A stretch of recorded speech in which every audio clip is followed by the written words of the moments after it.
அன்பான இறைமக்களே, உங்கள் அனைவரையும் நம் ஆண்டவராகிய இயேசு கிறிஸ்துவின் நாமத்தினால் வாழ்த்துகிறேன். திருத்தூதர் பவுலை யூதர்கள் கல்லெறிந்து கொன்றுவிடும்படி அவர் மீது கல்லெறிந்தார்கள்.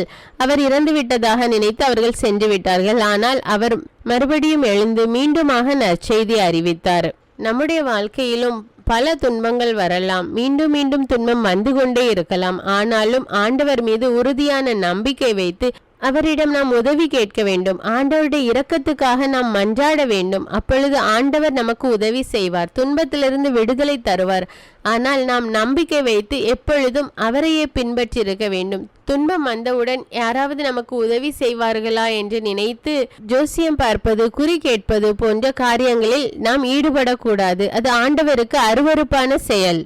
எப்பேற்பட்ட துன்பம் வந்தாலும் என்றுமே நாம் ஆண்டவரை பற்றி பிடித்து கொண்டிருக்க வேண்டும். அவர் நமக்கு உதவி செய்வார், அவர் நமக்கு விடுதலை தருவார். பவுலையும் கூட மக்கள் கல்லெறிந்து ஊருக்கு வெளியே போட்டு விட்டார்கள். அவர் இறந்து விட்டார் என்று நினைத்தார்கள். ஆனால் அவர் மீண்டும் எழுந்து நற்செய்தி அறிவித்தார்.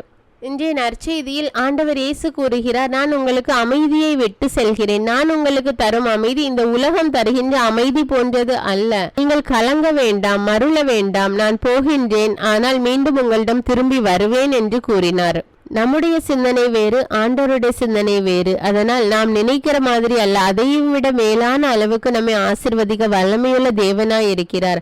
எப்பொழுதும் அவர் மீது நம்பிக்கை வைத்து அவரையே பற்றி கொண்டு வாழ்ந்தால் அவர் நமக்கு நிச்சயமாக உதவி செய்வார். அன்பின் பரலோக பிதாவே, உம்மை போற்றுகிறோம், உம்மை புகழ்கிறோம், உம்மை ஆராதிக்கிறோம். சமாதானத்தின் தேவனே, வல்லமையின் தேவனே, எங்களுக்கு உதவி செய்கிற தேவனே, ஜெயங்கொடுக்கிற தேவனே, உம்மை ஆராதிக்கிறோம், உம்மை போற்றுகிறோம், உம்மை புகழ்கிறோம், உமக்கு நன்றி கூறுகிறோம் தேவனே. இயேசு கிறிஸ்துவே, எங்கள் மெசியாவே, எங்கள் முன்னோடியே, எங்களுடைய பாவங்களுக்காக சிலுவையில் மரித்த தேவனே, உமக்கு நன்றி ராஜா. உம்மை போற்றுகிறோம். ஆவியான தேவனே, வல்லமையின் ஆவியே, தூய்மையின் ஆவியே, விண்ணப்பத்தின் ஆவியே, எங்களோடு இருந்து எங்களை வழி நடத்துகிற தேவனே, உமக்கு நன்றி ராஜா. நன்றி தேவனே. ஆண்டவரே, இந்த அதிகாலை வேளையிலே உம்மை நோக்கி கூப்பிடுகிறோம் அப்பா. எங்கள் ஒவ்வொருவர் மீது இரக்கமாயிரும் தேவனே. எங்கள் குடும்பத்தில் ஒவ்வொருவரையும் ஒப்பு கொடுக்கிறேன் தேவனே. அவருடைய தேவையெல்லாம் சந்தியுங்கள் அப்பா. ஒருவருடைய விண்ணப்பங்களை நிறைவேற்றி கொடுங்க தேவனே. எங்களுடைய தேவைகள், மன்றாட்டுகள் எல்லாம் நீர் அறிவீரப்பா. எங்கள் ஒவ்வொருவரோடு இருந்து எங்களை வழி நடத்தும் தேவனே. உம்முடைய இறை வார்த்தையை கேட்டு ஜெபிக்கக்கூடிய மக்களாக எங்களை மாற்றும் அப்பா. இறை வார்த்தையின்படி வாழக்கூடிய மக்களாக எங்களை மாற்றும் ராஜா. அன்பின் தேவனே, யோசேப்பை ஆசீர்வதித்து எகிப்து நாட்டின் அதிபராக மாற்றினீரே ராஜா. இதோ இப்பொழுது என்னோடு சேர்ந்து ஜெபிக்கிற மக்களுடைய வேலைகளை உயர்வை கொடும் ராஜா. அவர்களை எதிர்பார்த்து கொண்டிருக்கிற உயர்வை கொடும் தேவனே. அவர்களுடைய செயல்கள் அவர்களுக்கு வெற்றியை கொடும் ராஜா. என்ன காரியத்துக்காக அவர்கள் ஜெபித்து கொண்டிருக்கிறார்கள் என்று உமக்கு தெரியும் அப்பா. அவருடைய உள்ளத்தின் வேண்டுதல்களை நிறைவேற்றி கொடும் அப்பா. எல்லா காரியத்திலும் ஜெயத்தை கொடும் ராஜா. ஆண்டவர் படைத்த வெற்றியின் நாள் இது என்று அவர்கள் சந்தோஷமாக ஜெபிக்க, சந்தோஷமாக உம்மை போற்றி புகழ உதவி செய்யும் தேவனே. இரக்கத்தின் தேவன், எங்கள் ஒவ்வொருவர் மீது இரக்கமாயிரும் அப்பா. எல்லோரையும் உம்முடைய ரத்த கோட்டைக்குள்ளே ஒப்பு கொடுக்கிறேன். எல்லா துதிகான மகிமை உமக்கே செலுத்துகிறேன். இயேசுவின் இன்ப நாமத்தில் ஜெபிக்கிறேன். ஆமேன். முதல் வாசகம். திருத்தூதர் பணிகள் நூலிலிருந்து வாசகம். அதிகாரம் 14, இறை வார்த்தைகள் 19 முதல் 28. அந்நாள்களில் அந்தியோக்கியாவிலிருந்தும் இக்கோனியாவிலிருந்தும் யூதர்கள் வந்து மக்களை தூண்டிவிட்டு பவுல் மேல் கல் எறிந்தார்கள். அவர் இறந்துவிட்டார் என்று எண்ணி நகருக்கு வெளியே அவரை இழுத்து போட்டார்கள். சீடர்கள் அவரை சூழ்ந்து நின்றபோது அவர் எழுந்து நகரினுள் சென்றார். மறுநாள் அவர் பர்னபாவுடன் தெருபைக்கு புறப்பட்டு சென்றார். அந்த நகரில் அவர்கள் நற்செய்தி அறிவித்து பலரை சீடராக்கிய பின் லிஸ்திரா, இக்கோனியா, அந்தியோக்கியா ஆகிய நகரங்களுக்கு திரும்பி வந்தார்கள்.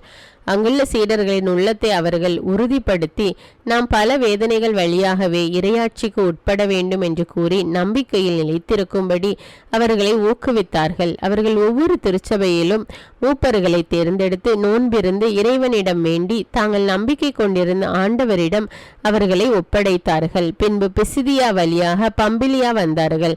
பெருகை நகரில் இறை வார்த்தை அறிவித்த பின் அத்தாலியா வந்தார்கள். அங்கிருந்து கப்பலேறி அந்தியோக்கியா வந்தார்கள். அங்குதான் அவர்கள் அருள் வழங்கும் கடவுளின் பணிக்கென்று அர்ப்பணிக்கப்பட்டவர்கள். இப்போது அப்பணியை செய்து முடித்து விட்டார்கள். அவர்கள் அங்கு வந்ததும் திருச்சபையை கூட்டி கடவுள் தங்கள் வழியாக செய்த அனைத்தையும் அவர் பிற இனத்தாருக்கு நம்பிக்கை கொள்ளும் வாய்ப்பை கொடுத்ததையும் அறிவித்தார்கள். அங்கே அவர்கள் சீடர்களுடன் பல நாள்கள் தங்கினார்கள். இது ஆண்டவரின் அருள்வாக்கு. இறைவனுக்கு நன்றி. நற்செய்தி வாசகம். புனித யோவான் எழுதிய தூய நற்செய்தியிலிருந்து வாசகம். அதிகாரம் 14, இறை வார்த்தைகள் 27 முதல் 31. அக்காலத்தில் இயேசு தம் சீடரை நோக்கி கூறியது, அமைதியை உங்களுக்கு விட்டு செல்கிறேன், என் அமைதியையே உங்களுக்கு அளிக்கிறேன். நான் உங்களுக்கு தரும் அமைதி உலகம் தரும் அமைதி போன்றது அல்ல. நீங்கள் உள்ளம் கலங்க வேண்டாம், மருள வேண்டாம். நான் போகிறேன், பின் உங்களிடம் திரும்பி வருவேன் என்று நான் உங்களிடம் சொன்னதை கேட்டீர்களே. நீங்கள் என் மீது அன்பு கொண்டிருந்தால் நான் தந்தையிடம் செல்வதை பற்றி மகிழ்ச்சி அடைவீர்கள், ஏனெனில் தந்தை என்னை விட பெரியவர்.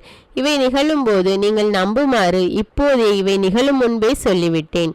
இனி நான் உங்களோடு மிகுதியாக பேசப் போவதில்லை, ஏனெனில் இவ்வுலகின் தலைவன் வந்து கொண்டிருக்கிறான். அவனுக்கு என் மேல் அதிகாரம் இல்லை. ஆனால் நான் தந்தை மீது அன்பு கொண்டுள்ளேன் என்பதையும் அவர் எனக்கு கட்டளையிட்டபடி செயல்படுகிறேன் என்பதையும் உலகு தெரிந்து கொள்ள வேண்டும். இது கிறிஸ்துவின் நற்செய்தி. கிறிஸ்துவே உமக்கு புகழ்.